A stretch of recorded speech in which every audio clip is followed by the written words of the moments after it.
The decision to go to the court was after a long-standing argument. We had requested the de facto, because I call them de facto directors.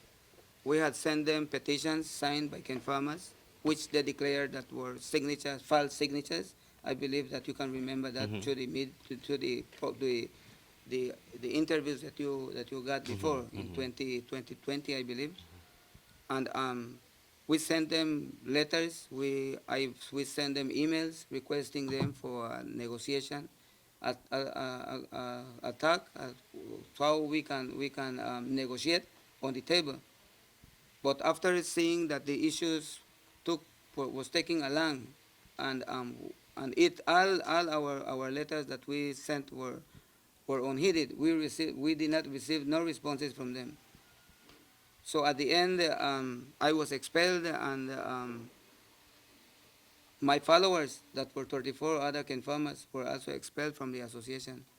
So we saw that it was impossible for us to make them change their mind.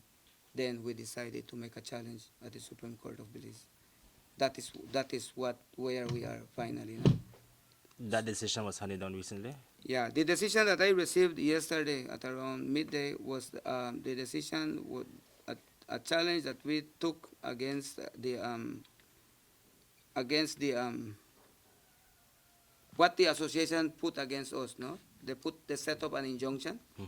to us, because if you remember, if you can recall, we called a general meeting in which a new board of directors were elected, but the association never recognized that new board officially.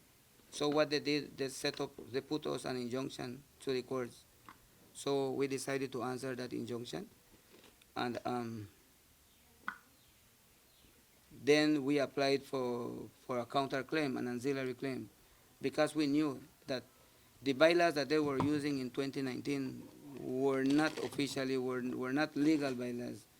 These bylaws were changed, in fact, in 2019 illegally, without a quorum, after the walkout that we did at around 3:30 that day in that meeting.